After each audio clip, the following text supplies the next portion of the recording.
ദിവ്യകാരുണ്യത്തിൻ്റെ അമ്മയായ പരിശുദ്ധ കന്യകാമറിയമേ, ഞങ്ങളെ ദിവ്യകാരുണ്യ ഭക്തിയിൽ വളർത്തണമേ.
ഇമ്മാനുവേൽ, ദൈവം നമ്മോട് കൂടെ.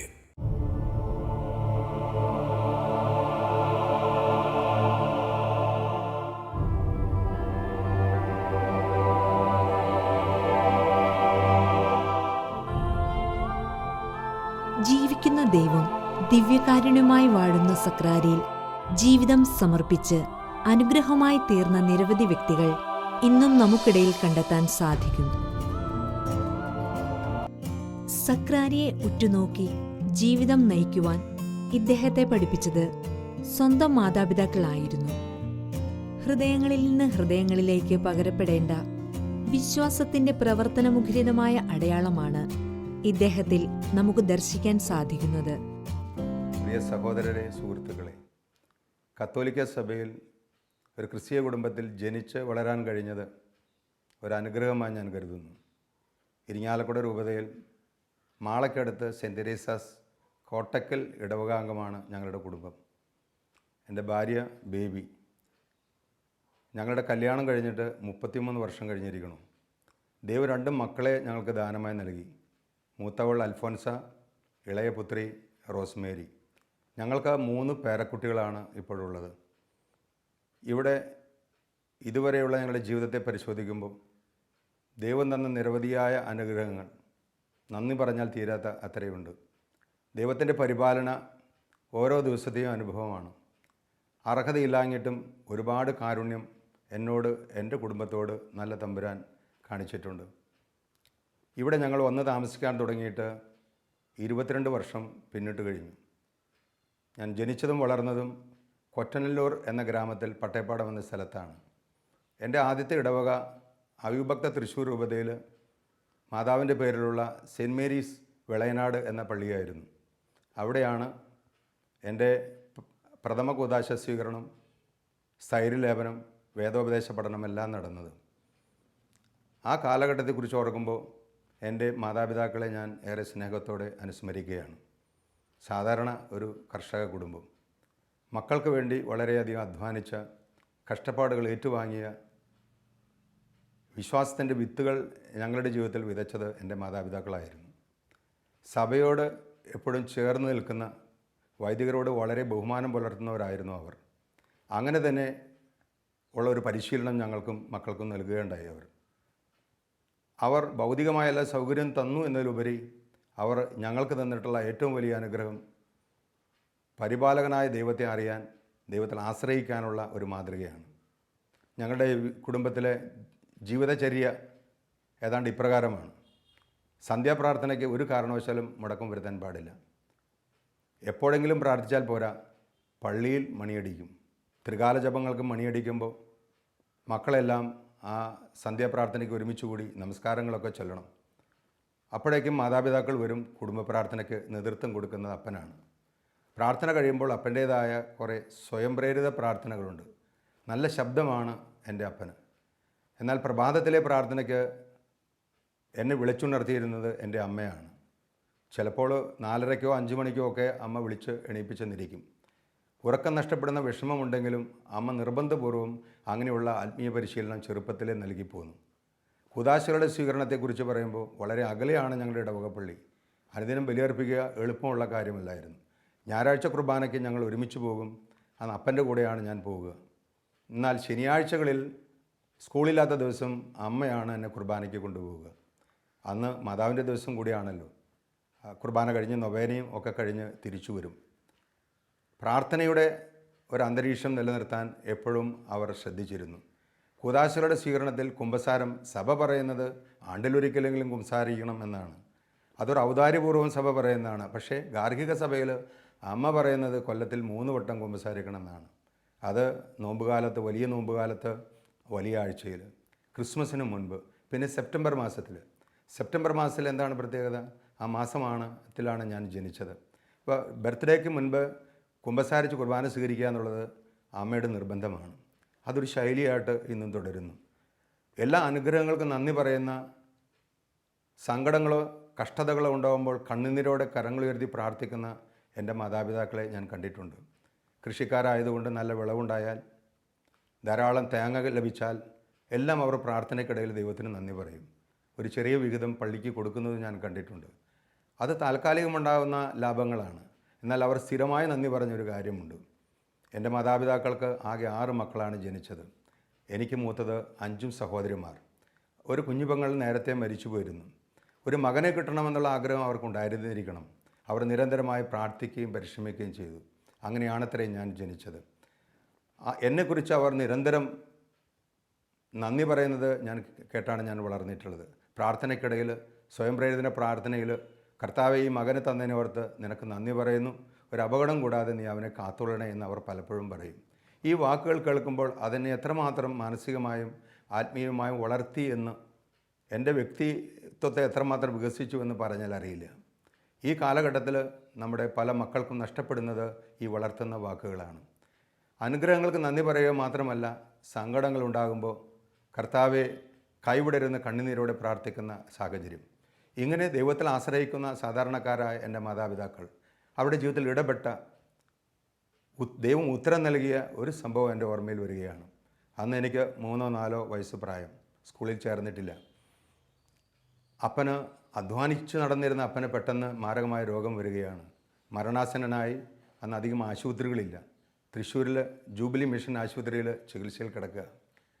മാസങ്ങൾ പിന്നിട്ടു. ഡോക്ടർ പറഞ്ഞു, ഇയാളെ ഡിസ്ചാർജ് ചെയ്ത് കൊണ്ടുപോയിക്കോളൂ.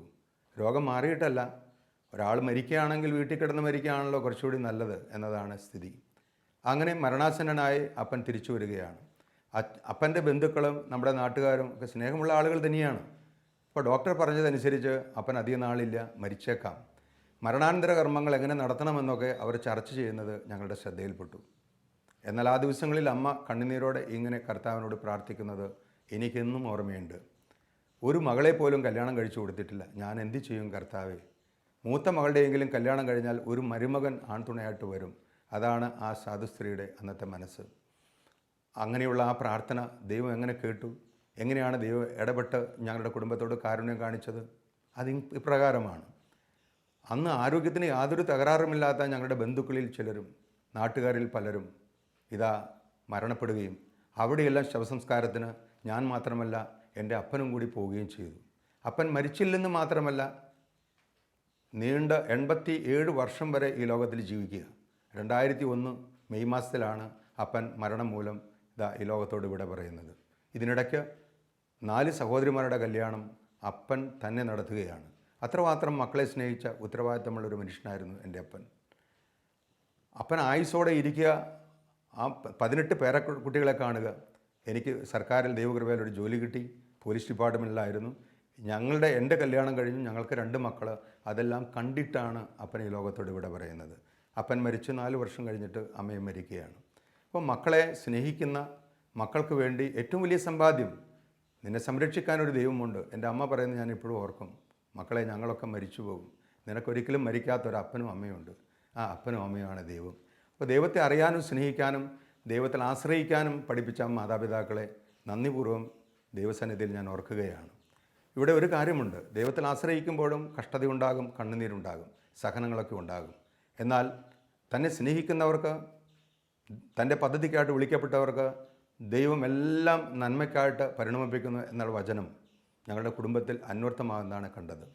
അങ്ങനെ വിശ്വാസത്തിൻ്റെ വിത്തുകൾ എന്നിൽ വിതച്ച എൻ്റെ മാതാപിതാക്കൾ, അവർ മരിച്ചിട്ടും അവരുടെ ഓർമ്മകൾ ഒരിക്കലും മരിക്കുന്നില്ല. അനുദിനം ബലിയർപ്പിക്കാൻ അവരാണ് എനിക്ക് പ്രേരണ നൽകിയത്.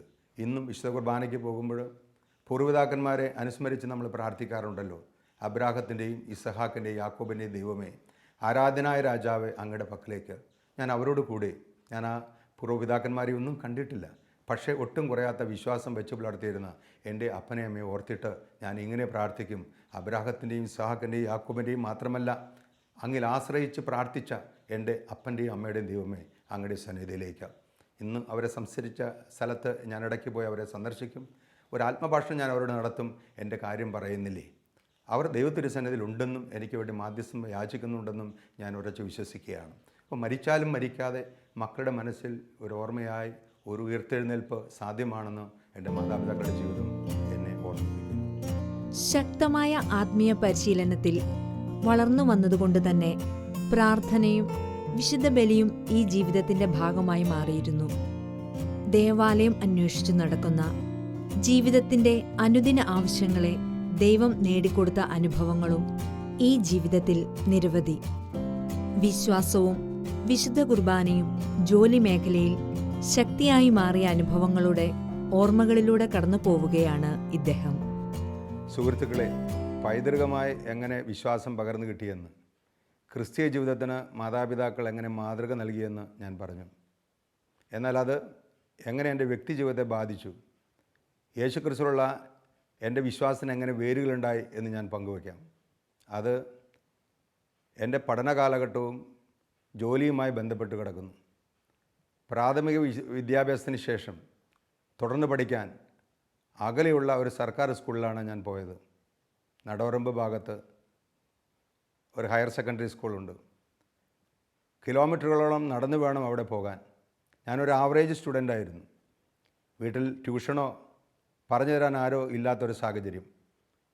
അധ്യാപകരാണെങ്കിൽ അങ്ങനെ പ്രചോദനം നൽകുന്ന കാര്യമായിട്ടുള്ള അധ്യാപകരെയൊന്നും നമ്മളവിടെ കണ്ടില്ല. 10ാം ക്ലാസ്സിലെ പരീക്ഷ വരികയാണ്. അത് പ്രധാനപ്പെട്ട ഒരു പരീക്ഷയാണെന്ന് പലരും പറഞ്ഞു.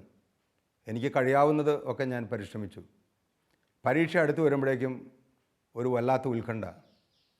ഞാൻ ഈശോയോട് പറഞ്ഞു, എൻ്റെ അനുദിന പ്രാർത്ഥനയിൽ വിശുദ്ധ ബലിയിൽ പങ്കെടുക്കുമ്പോഴൊക്കെ, കർത്താവെ, എനിക്ക് ബുദ്ധിയില്ല, നീ മനസ്സാകുന്നുവെങ്കിൽ എനിക്ക് വിജയം നൽകാൻ സാധിക്കും.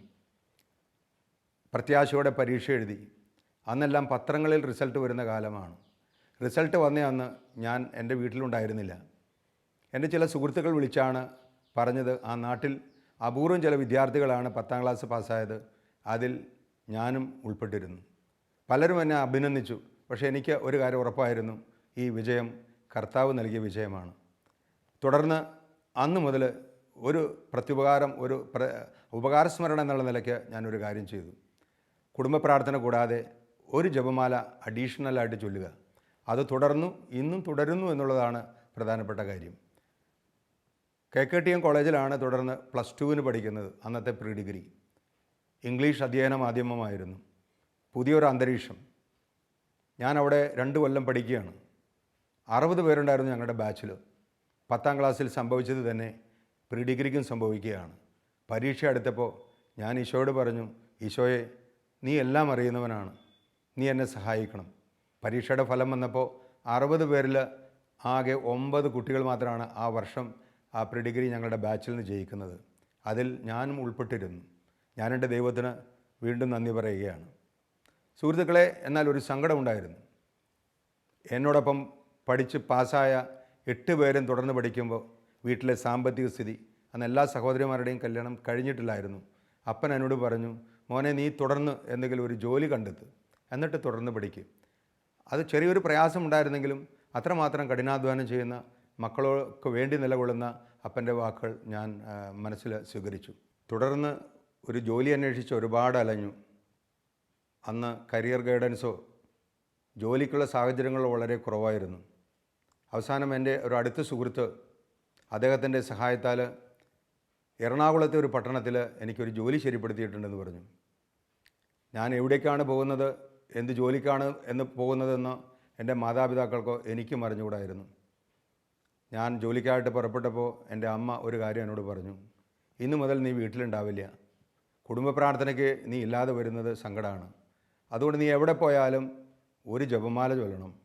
ആദ്യത്തെ രഹസ്യത്തിൽ നീ ഞങ്ങളെ ഓർക്കണം, പിന്നെ നീ ആർക്ക് വേണ്ടി വേണമെങ്കിലും പ്രാർത്ഥിച്ചോളൂ. അങ്ങനെ സുഹൃത്തിൻ്റെ സഹായത്തോടെ പട്ടണത്തിലെത്തി. എറണാകുളത്ത് മട്ടാഞ്ചേരി എന്ന സ്ഥലത്ത് വലിയൊരു കെട്ടിടം, ഒരുപാട് ആളുകൾ വില കൂടിയ വാഹനത്തിലൊക്കെ വരുന്നു. അവിടെ ചെന്ന് ജോലി ആരംഭിച്ചപ്പോഴാണ് ഞാൻ മനസ്സിലാക്കിയത് അത് ഒരു മേത്തരം മദ്യശാലയാണെന്ന്. നൃത്തവും സംഗീതവുമുള്ള, മദ്യം പതഞ്ഞൊഴുകുന്ന, പാശ്ചാത്യർ വന്നു പോകുന്ന ഒരിടം. ആദ്യമെല്ലാം വല്ലാത്തൊരു വിസ്മയം, ഒരു വിഭ്രമമായിരുന്നു എനിക്ക് തോന്നിയത്. ശീതീകരിച്ച മുറികൾ, സ്വാദിഷ്ടമായ ഭക്ഷണം, വളരെ ചെറുപ്പത്തിലുള്ള ഒരു മനുഷ്യൻ അവിടെ ചെന്ന് കഴിഞ്ഞാൽ വളരെയധികം ആകർഷിക്കുന്നൊരു ചുറ്റുപാട്. എന്നാൽ ഒരു മാസത്തോളം ഞാൻ അവിടെ ജോലി ചെയ്തപ്പോൾ ഒരു കാര്യം എനിക്ക് മനസ്സിലായി. ഒരുപാട് നല്ല മനുഷ്യർ വരുന്നു, ആരോഗ്യമുള്ള സുബോധമുള്ള ആളുകൾ. പക്ഷേ അവരെല്ലാം മദ്യപിച്ച് ലക്കുകെട്ട് വല്ലാത്ത ഒരു അവസ്ഥയിലാണ് തിരിച്ചു പോയിരുന്നത്. ഒരുപാട് ആളുകൾ ലഹരിയിൽ അത് അപകടകരമായ രീതിയിൽ അധപതിക്കുന്നത് എൻ്റെ ശ്രദ്ധയിൽപ്പെട്ടു. എനിക്ക് വല്ലാത്ത വിഷമം തോന്നി. ഞാനൊരു അപകടത്തിലാണ് ചെന്നുപെട്ടത് എന്നുള്ള ചിന്ത വന്നു. അപ്പോഴാണ് അമ്മ പറഞ്ഞ കാര്യം ഓർത്തത്. അനുദിനം ഒരല്പസമയം ഉണ്ടാക്കി ഞാൻ 5 നില കെട്ടിടത്തിൻ്റെ മുകളിൽ ഒരു ഒഴിഞ്ഞ സ്ഥലത്ത് ഒരു കസേര സെറ്റ് ചെയ്ത് എല്ലാ ദിവസവും ജപമാല ചൊല്ലി പ്രാർത്ഥിക്കാൻ തുടങ്ങി. അടുത്തെവിടെയെങ്കിലും ഒരു പള്ളി ഉണ്ടോ എന്ന് അന്വേഷിച്ചു.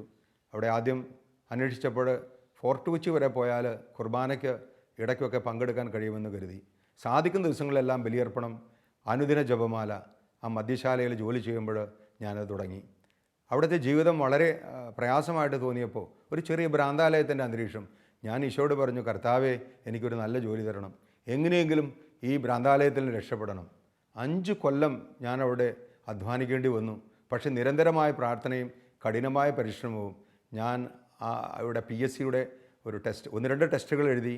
അങ്ങനെ ആദ്യം എഴുതിയ ടെസ്റ്റിൽ എനിക്ക് ദൈവകൃപയാൽ ഇതാ എൻലിസ്റ്റ്മെൻ്റ് ആവുകയാണ്. എറണാകുളം ജില്ലയ്ക്ക് വേണ്ടി പോലീസ് ഡിപ്പാർട്ട്മെൻറ്റിൽ ഒരു സബോർഡിനേറ്റ് ഉദ്യോഗസ്ഥനായിട്ട് എനിക്ക് നിയമനം കിട്ടുകയാണ്.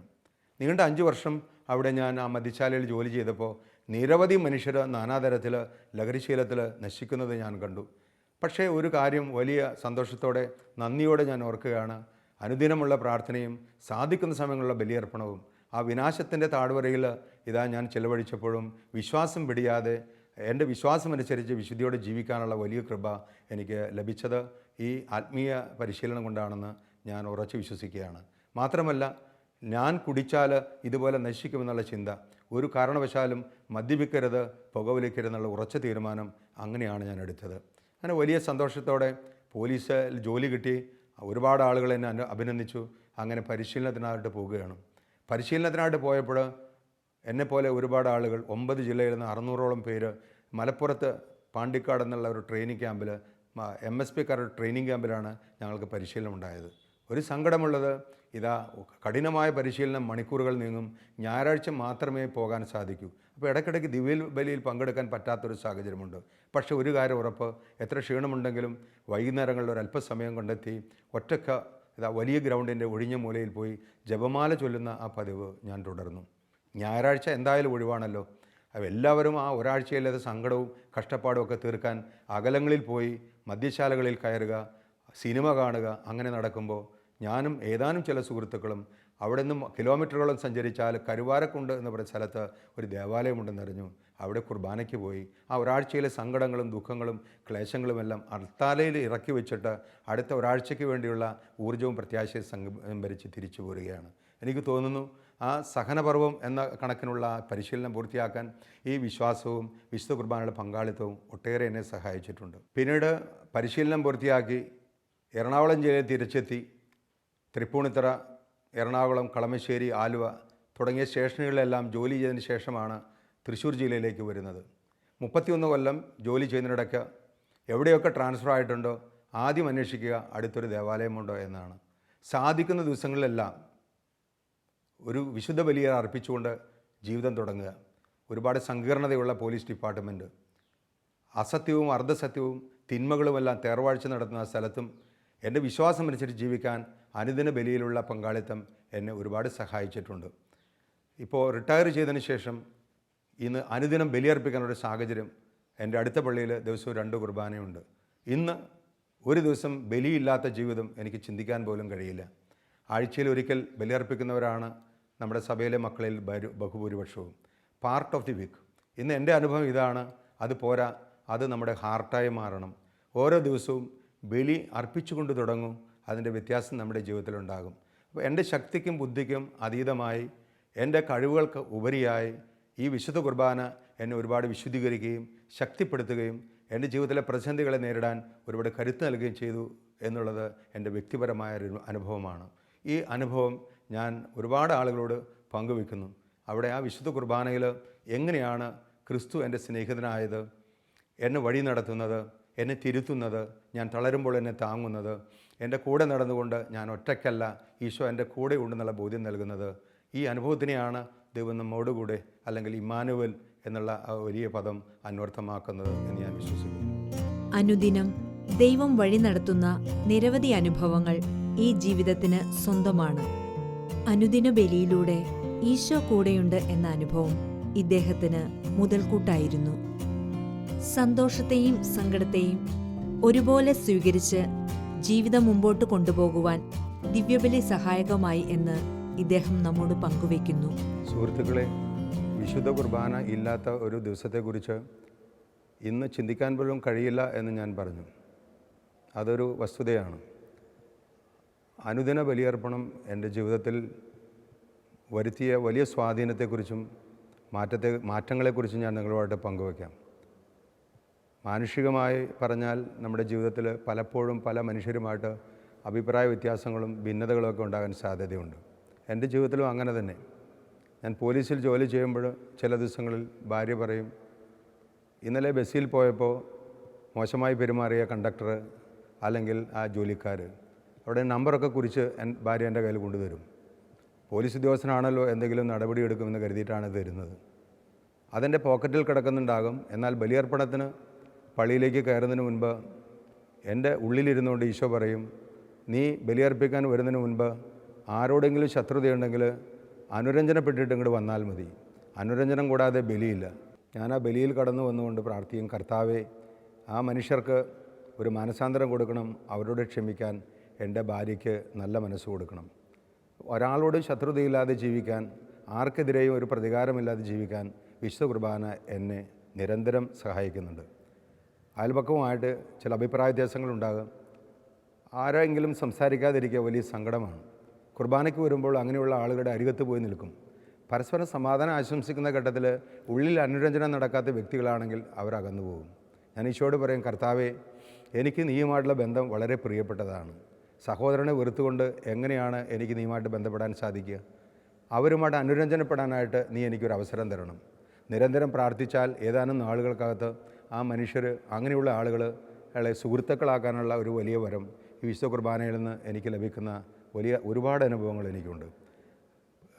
പ്രിയമുള്ളവരെ, ശരിക്കും പറഞ്ഞു കഴിഞ്ഞാൽ വിശുദ്ധ കുർബാനക്കിടയിൽ വചനം വായിക്കുമ്പോൾ വചനശുശ്രൂഷയുടെ ഭാഗത്ത് അന്തസംഘർഷമായിട്ട് വരുന്ന ഒരുപാട് ദിവസങ്ങൾ, സങ്കടമോ ദുഃഖമോ പ്രയാസമായിട്ട് വരും. ഒരു നല്ല തീരുമാനമെടുക്കാൻ പോലും കഴിയാതെ നട്ടം തിരിയുന്ന ഘട്ടങ്ങൾ. പക്ഷേ ആ കുർബാനയിൽ പങ്കെടുക്കുമ്പോൾ അന്ന് വായിച്ചു കേൾക്കുന്ന തിരുവചനത്തിലൂടെ, ആ വചന വ്യാഖ്യാനത്തിലൂടെ ഈശോ എന്നോട് സംസാരിക്കുന്നതായിട്ട് എനിക്ക് പലപ്പോഴും അനുഭവപ്പെട്ടിട്ടുണ്ട്. ആ സംസാരത്തിൽ വായിച്ചു കേൾക്കുന്ന വചനത്തിലൂടെ കർത്താവ് എൻ്റെ പ്രശ്നത്തിന് ഉത്തരം നൽകാറുണ്ട്. പലപ്പോഴും എന്നെ വഴി നടത്തുന്ന അനുഭവമുണ്ട്. ഇതാണ് വഴി, ഇതിലേ പോവുക. അപ്പോൾ അനുദിനം ദൈവത്തിൻ്റെ പരിപാലനം അറിയുന്ന ഒരു അനുഭവമാണ് വിശുദ്ധ കുർബാനയിൽ പങ്കെടുക്കുമ്പോൾ എനിക്ക് ലഭിക്കുന്നത്.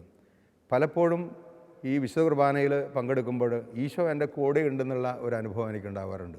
ചിലപ്പോൾ മറ്റാരോടും പറയാൻ കഴിയാത്ത കാര്യം, എനിക്ക് മുന്നോട്ട് പോകാൻ കഴിയുന്നില്ല, നിരാശയും ദുഃഖമൊക്കെ മനസ്സിൽ പേറിക്കൊണ്ടായിരിക്കും വിശുദ്ധ കുർബാനയ്ക്ക് വരുന്നത്.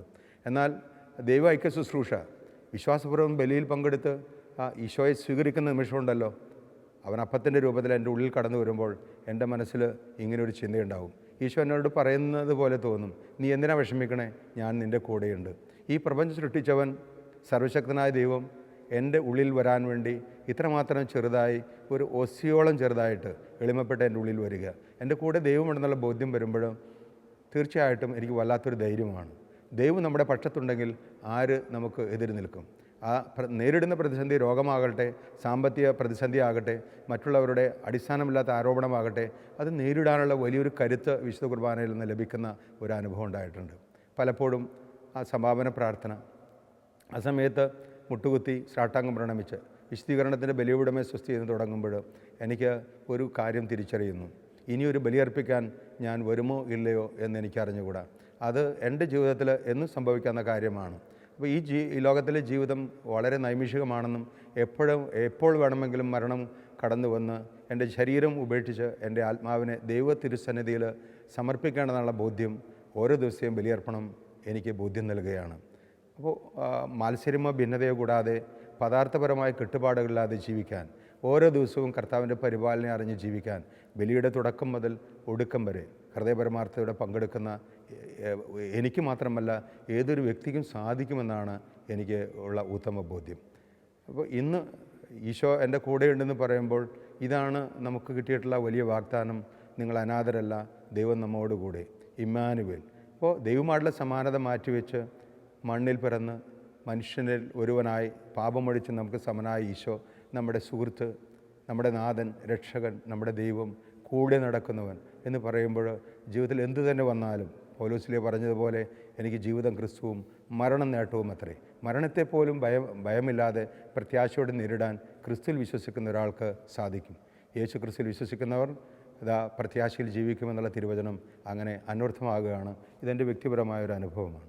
വിശുദ്ധ കുർബാനയിൽ യേശുവിനെ അടുത്തെറിഞ്ഞ് സ്വന്തമാക്കുന്നവർക്ക് ഒന്ന് തിരിച്ചറിയാം: യേശുക്രിസ്തുവിൻ്റെ ജീവിതം തന്നെയാണ് വിശുദ്ധ കുർബാന. ഭൗതികമായി ഈ ലോകത്തിലുണ്ടായിരുന്ന സമയത്ത് മനുഷ്യപുത്രനായ ക്രിസ്തു അനുദിനം പ്രാർത്ഥനയിലൂടെ തന്നെ പിതാവിലേക്ക് ഉയർത്തുക, പിതാവിൽ നിന്ന് ആവഹിച്ചെടുക്കുന്ന സ്നേഹത്തിൻ്റെയും ജ്ഞാനത്തിൻ്റെയും ശക്തി ആവോളം പങ്കുവയ്ക്കുക. പിതാവിലേക്കുള്ള ഉയർച്ചയും മറ്റു മനുഷ്യരിലേക്കുള്ള നീക്കപ്പെടലുമാണ് യേശുക്രിസ്തുവിൻ്റെ ജീവിതം അനുദിന ബലിയിലൂടെ നമുക്ക് നൽകുന്ന വലിയ മാതൃക. ഈ വിശുദ്ധ കുർബാനയിലുള്ള പങ്കാളിത്തം എന്നെയും ഒരു കാര്യം നിർബന്ധിക്കുന്നു: സ്വാർത്ഥതയല്ല, നിസ്വാർത്ഥതയാണ് ബലി. പ്രാർത്ഥിക്കുമ്പോൾ ആത്മീയമായ ആനന്ദം കിട്ടുന്നതിലുപരി അൾത്താരയിൽ നിന്ന് ആവഹിച്ചെടുക്കുന്ന കൃപകളും അനുഗ്രഹങ്ങളും അത് നഷ്ടപ്പെട്ട് കിടക്കുന്ന അത് മറ്റു മനുഷ്യർക്ക്, അർഹിക്കുന്നവർക്ക് സ്നേഹമായി, സാന്ത്വനമായി, കാരുണ്യമായി ഒഴുകിയെത്തുക. അപ്പോൾ ദൈവത്തിലേക്ക് ഉയരുക, മനുഷ്യരിലേക്ക് നീക്കപ്പെടുക. ഞാൻ ബലിയർപ്പിക്കുമ്പോൾ ഇതെൻ്റെ ജീവിതത്തിൽ യാഥാർത്ഥ്യമാകണമെന്നുള്ള ഒരു ഉൾപ്രേരണ. അപ്പോൾ സഭയോടൊത്ത് ചിന്തിക്കാനും സഭയിൽ ഉള്ള സാഹചര്യങ്ങൾ ഉപയോഗിച്ചുകൊണ്ട് സാധിക്കുന്ന കൊച്ചു നന്മകൾ ചെയ്യാനും ദൈവം എന്നെ അനുഗ്രഹിക്കുന്നു. ഈശോ ഒരു കൂട്ടുകാരനായി ദീപബലിയുടെ എനിക്ക് അനുഭവവേദ്യമാകുമ്പോൾ എൻ്റെ നല്ല ആഗ്രഹങ്ങളെല്ലാം ഈശോ ഇതുവരെയും ആശീർവദിച്ച് അനുഗ്രഹിച്ചിട്ടുണ്ട്. ഞാൻ മുൻപ് സൂചിപ്പിച്ചല്ലോ, ഇടയ്ക്ക് വെച്ച് പഠനം മുടങ്ങിയെന്ന്. പോലീസ് ജോലിയിൽ കയറിയതിന് ശേഷം ബിരുദാനന്തര ബിരുദമെടുക്കാനുമെല്ലാം നല്ല ദൈവം എന്നെ അനുഗ്രഹിച്ചു. സഭയെക്കുറിച്ചും ക്രിസ്തുവിനെക്കുറിച്ചും ആഴത്തിൽ പഠിക്കാൻ, യേശു ക്രിസ്തുവിനെ കൂടുതൽ അറിയാൻ, അറിഞ്ഞ ക്രിസ്തുവിനെ മറ്റുള്ളവർക്ക് പങ്കുവെക്കാൻ ഇത് വലിയൊരു ആഗ്രഹമാണ്. ഈ ആഗ്രഹം വിശുദ്ധ കുർബാനയിലൂടെ ഒരു അർച്ചനയായിട്ട് ഉയർത്തുമ്പോൾ ഇന്ന് ഒരുപാട് മേഖലകളിൽ എൻ്റെ ബുദ്ധിക്കും ശക്തിക്കും അതീതമായി ദൈവം എന്നെ കൊണ്ടുപോകുന്നു. ചെറുപ്പകാലത്ത് എന്നെയും എടുത്ത് എൻ്റെ മാതാപിതാക്കൾ തീർത്ഥാടനം നടത്തിയ പ്രശസ്തമായ ദേവാലയങ്ങളിൽ യേശു ക്രിസ്തുവിനെക്കുറിച്ചുള്ള ആ സദ്വാർത്ത, ജീവൻ്റെ സുവിശേഷം പങ്കുവെക്കാൻ ഈശോ ഒരുപാട് അവസരം എനിക്ക് തന്നിട്ടുണ്ട്. വലിയ കാരുണ്യം. ഞാൻ പറഞ്ഞു, എൻ്റെ കഴിവിനും ബുദ്ധിക്കും ശക്തിക്കും അതീതമായി ഈശോ എന്നെ സ്നേഹിക്കുന്നുണ്ടെന്ന്, ഞാൻ മരിച്ചാലും ജീവിച്ചാലും ക്രിസ്തുവിനോടുകൂടെ ആയിരിക്കാൻ ആഗ്രഹിക്കുന്നു എന്നുള്ള വലിയ സത്യം പ്രത്യാശയോടെ മുന്നോട്ട് പോകാൻ എന്നെ സഹായിക്കുന്നു. അത് നിങ്ങളെയും സഹായിക്കും എന്ന് എനിക്ക് ഉറച്ച വിശ്വാസമുണ്ട്. ക്രിസ്തുവിൻ്റെ കൃപയും സമാധാനവും സമൃദ്ധമായി നമ്മിലും നമ്മുടെ തലമുറയിലും ഉണ്ടാകട്ടെ എന്ന് ആശംസിക്കുന്നു. ദൈവം നിങ്ങളെ അനുഗ്രഹിക്കട്ടെ. പരിശുദ്ധ പരമദിവ്യകാരുണ്യത്തിന് ഇപ്പോഴും എന്നേരവും ആരാധനയും സ്തുതിയും പുകഴ്ചയും ഉണ്ടായിരിക്കട്ടെ. ആമേൻ.